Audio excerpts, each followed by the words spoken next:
हम इसमें कुछ वर्ड्स को देख लेते हैं। देखें, इकोइंग का मतलब है गूंजना, ठीक है। वेरी मैंने आपको पढ़ा दिया, इसका मतलब होता है थका हुआ, और मैरी का मतलब होता है बहुत ज़्यादा खुश होना। ये आपको नज़र भी आ रहे हैं, इनके सिनोनिम्स हैं, ये आप इसको यहाँ से नोट डाउन कर लें। नुएंस का मतलब होता है लफ्ज़ों के दरमियान सटल डिफरेंस को समझना, कि जैसे इन दोनों लफ्ज़ों का मतलब खुशी है लेकिन दोनों का मतलब डिफरेंट है। यानी जो मैरी वर्ड है इसका मतलब होता है लाइट हार्टेड हैप्पीनेस, यानी हल्की सी खुशी। जबकि हम जॉयफुल की बात करते हैं तो वो होती है deeper deeper emotional and spiritual feeling of happiness. तो दोनों में डिफरेंस क्या है कि मैरी जो है वो छोटी मोटी खुशी और जॉयफुल थोड़ी डीपर सेंस ऑफ हैप्पीनेस। इसी तरह वेरी और टायर्ड दोनों का भी मतलब होता है थका हुआ होना, लेकिन जो वेरी वर्ड है ये इसका मतलब होता है बहुत ज़्यादा थका होना, तो ये आपका इमोशनली और मेंटली डिस्टर्ब होने की बात करता है।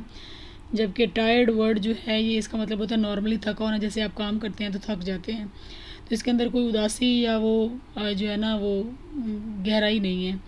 इसी तरह इकोइंग का मतलब होता है आवाज़ का गूंजना, जब आपकी आवाज़ बाउंस बैक करती है, रिटर्न वापस आती है आपके पास, तो उसको हम गूंज कहते हैं। जबकि रीसाउंडिंग जो है वो एक स्ट्रॉन्गर वर्ड है, इसका मतलब होता है लाउड क्लियर साउंड, जो कि ज़्यादातर ड्रामेटिक और बहुत ज़्यादा स्ट्रॉन्ग होती है।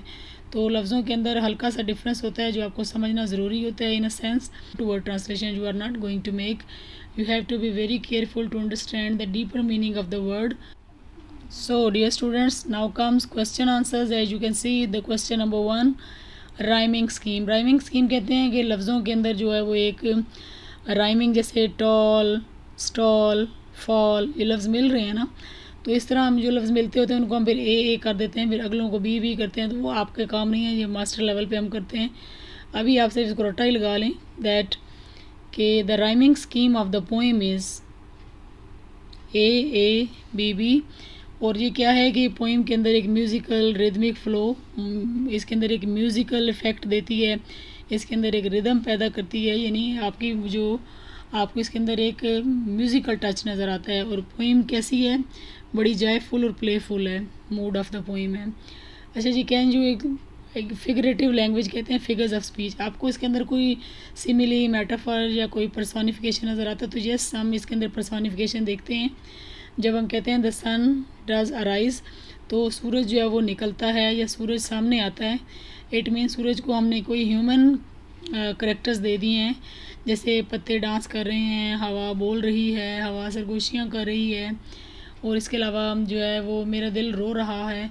So these are personification. तो यहाँ पर भी पोइट ने इसके अंदर पर्सोनिफिकेशन यूज़ की हुई है। इसके अलावा जो वर्ड इकोइंग ग्रीन है ये भी एक इमेजरी है। इमेजरी कहते हैं जब हम ऐसे वर्ड्स यूज़ करते हैं जो रीडर के माइंड में पिक्चर बना देते हैं। जैसे अगर आप अपनी आंखें बंद करें तो आपको अपनी आंखों के सामने एक फील्ड नज़र आएगा जिसमें बच्चे खेल रहे हैं और कहीं दूर बड़े बूढ़े बैठे उनको देख रहे हैं। तो यानी हमारे माइंड में जो पिक्चर बनी है ये इमेजरी की वजह से बनी है। तो क्या है जी, इट क्रिएट्स अ विविड, बहुत ही कलरफुल सी और चीयरफुल जो है वो इमेज हमारे माइंड में बनता है। अच्छा जी, इसके अलावा पोइट ने यहाँ पे कुछ फ्रेज़ यूज़ किए हैं, merry bells, happy sky, children voices. ये क्या बताती हैं, ये हमें बताती हैं tone of innocence and joy. ठीक है जी। What can you infer about the relationship of the message in the two of the characters of the elements are described? अच्छा जी, यहाँ हमने देखा है कि नेचर एंड चिल्ड्रन, बच्चों में और नेचर में बड़ी हारमोनी है, हम आहंगी है, उनके दरमियान अंडरस्टैंडिंग है। इसके अलावा the poem contrast youth and age, उम्र और जवानी में, बुढ़ापे में और जवानी का हमें कंट्रास्ट भी इस पोइम में नज़र आता है। इसके अलावा आपको क्या नज़र आता है, आपको ये नज़र आता है कि आप क्या सीखते हैं इस पोइम से, यही सीखते हैं the idea that happiness in youth eventually gives way to rest and reflection in old age. जैसे जैसे वक्त गुजरता है जवानी आपकी ढल जाती है और बुढ़ापे की तरफ हम जाते हैं, जो कि ultimately leads us to death. इसके अलावा क्या है, main idea of the poem हमने पहले भी पढ़ा, साइकिल्स ऑफ लाइफ है कि पहले आप यूथ में हैं, फिर then you move toward old age. तो ये cycles of life is the main theme of the poem echoing ring, and there is also the innocence of child. You can say the second theme or the sub theme of the poem is innocence of childhood. Based on the details given, what can you guess both about the deeper themes के बारे में एक अलग slide भी मैंने बताई है आपको। तो हम इसमें क्या देखते हैं कि साइकिल्स ऑफ लाइफ है फ्लीटिंग, तेज़ी से ख़त्म हो जाने वाली, भाग जाने वाली जवानी जो जल्दी ख़त्म हो जाती है, एंड पीसफुल को existence of generations in nature, कि नेचर के अंदर सभी चीज़ें आपस में एक हमआहंगी के साथ, एक कोऑर्डिनेशन के साथ रहती हैं, चाहे यूथ है, चाहे चाइल्डहुड है, चाहे आपकी ओल्ड एज है। So nature incorporates all the phases of life. अभी यहाँ पे आप देख लें, यहाँ पे थीम्स फिर दोबारा मैंने डिटेल में बता दी हैं कि थीम्स क्या हैं। Joys of innocent childhood filled with fun, play and togetherness. इसके अलावा साइकिल ऑफ लाइफ की बात करते हैं।